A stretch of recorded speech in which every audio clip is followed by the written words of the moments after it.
आपको पानी का जबरदस्त ध्यान रखना चाहिए क्योंकि ये 72% है और इसमें जबरदस्त याददाश्त है। जैसे ही ये नल में आता है, अगर आप उसे लेकर पी लें तो ये आपके सिस्टम में जहर की तरह काम करेगा। हवा पर असर पड़ता है सिर्फ आवाजों, इरादों और भावनाओं से। हर दिन शरीर पर कुछ धूप पड़ने दें क्योंकि धूप आज भी शुद्ध है।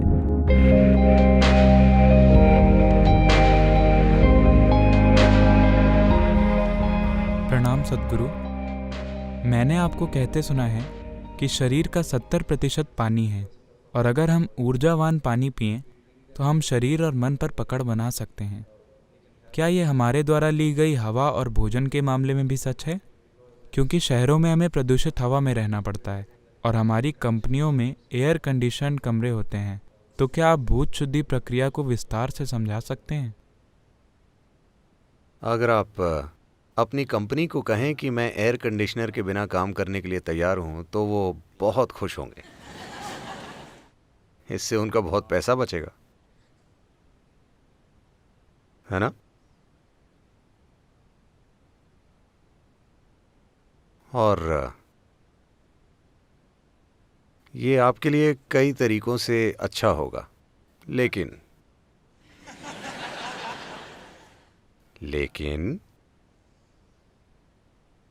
ये शहर अभी वैसी स्थिति में नहीं है। यहाँ अगर आप खिड़की खोलेंगे तो हवा नहीं आएगी, धुआं आएगा, बदबू आएगी, मिट्टी आएगी। तो ये अच्छा है, आरामदायक है, लेकिन आपको यहाँ 24 घंटे नहीं बैठना है, बस काम करना है। आप जब भी हो सके सैर कर सकते हैं। और वैसे भी 72% पानी है, 12% पृथ्वी है, सिर्फ 6% हवा है। वो 6% हवा पूरी सांसों में नहीं है। जो 6% हवा यहाँ है उसमें सिर्फ 1% से कम आपकी सांसों में है, बाकी बस मौजूद है। कुछ लोगों के दिमाग में जमी होती है, वरना शरीर की हर कोशिका में हवा होती है। तो हवा का मतलब सिर्फ सांसें नहीं है। 6% हवा शरीर की हर कोशिका में है, बस उसे दिमाग से थोड़ा हटा लें तो अच्छा होगा। फेफड़ों, हृदय और मांसपेशियों में होना अच्छा है, वो अच्छे से काम करते हैं अगर ऑक्सीजन है तो।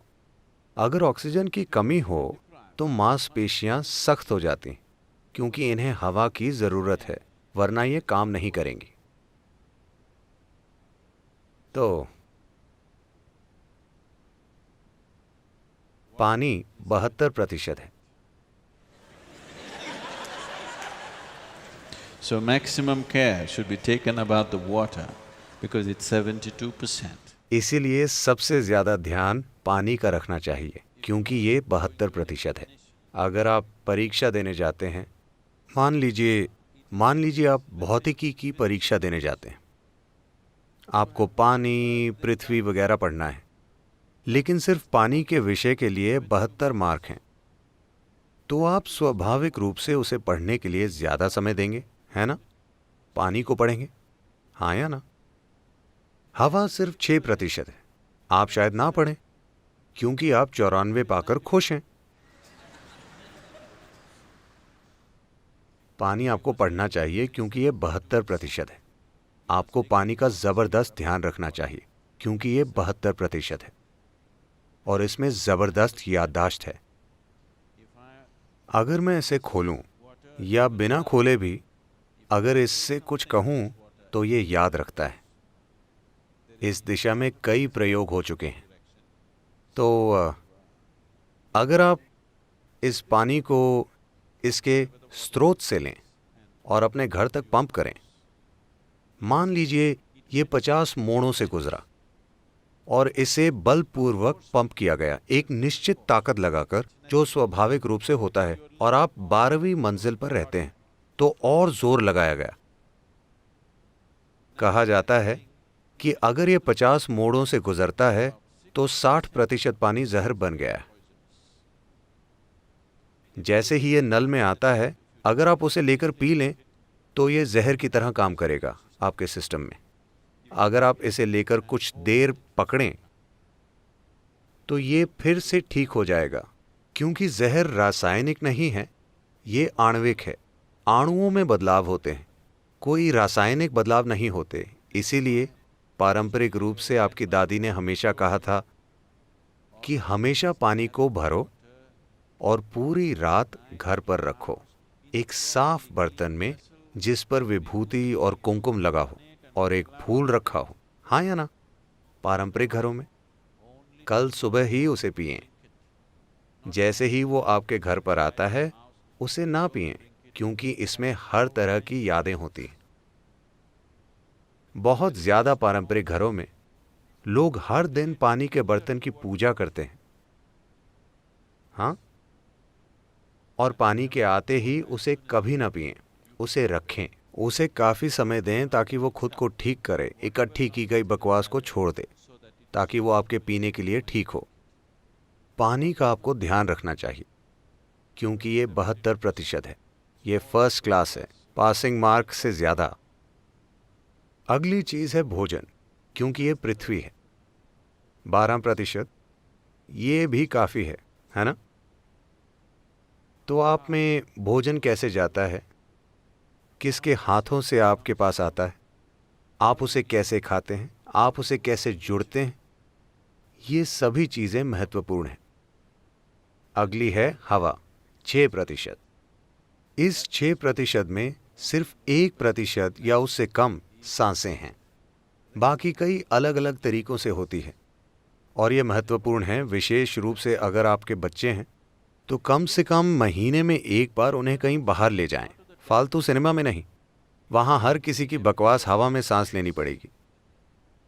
हवा पर असर पड़ता है सिर्फ आवाजों और इरादों और भावनाओं से। वो सारी बकवास जो स्क्रीन पर चलती है और सारी बकवास जो इंसानी मन में चलती है, हिंसा, सेक्स, लालच वगैरह वगैरह, ये उस हॉल की थोड़ी सी हवा को जबरदस्त तरीके से प्रभावित करती है। तो उन्हें सिनेमा ले जाने से अच्छा है उन्हें नदी पर ले जाएं, उन्हें तैरना सिखाएं, पहाड़ पर चढ़ें। पहाड़ कहाँ है सद्गुरु? हिमालय बहुत दूर है। आपके बच्चे के लिए एक छोटी पहाड़ी भी बहुत है। हाँ, एक छोटी चट्टान भी, बस उस पर चढ़कर बैठें। बच्चे उसका बहुत आनंद लेंगे, वो तंदुरुस्त बनेंगे, आप तंदुरुस्त बनेंगे। और सबसे बढ़कर आपका शरीर और मन अलग तरीके से काम करेंगे। और इससे भी बढ़कर आप सृष्टा की सृष्टि से जुड़ेंगे, जो सबसे महत्वपूर्ण चीज है। उस बकवास से नहीं जो आपने बनाई है। हाँ, वो अभी आरामदायक है, पर वो सब कुछ नहीं है। तो रेस्टोरेंट जाने के बजाय, सिनेमा जाने के बजाय, ऐसी किसी और जगह जाने के बजाय कम से कम महीने में एक बार, इसमें कुछ खर्च नहीं होता। हाँ, कुछ खर्च नहीं होता। आप अपना भोजन वहां ले जा सकते हैं और वहां खा सकते हैं। वैसे भी आपको खाना है, आपको उस पर पैसा खर्चने की जरूरत नहीं है। इससे भी अच्छा होगा अगर आप बस और कार पर भी पैसे खर्च नहीं करना चाहते तो आप सभी साइकिल चलाएं।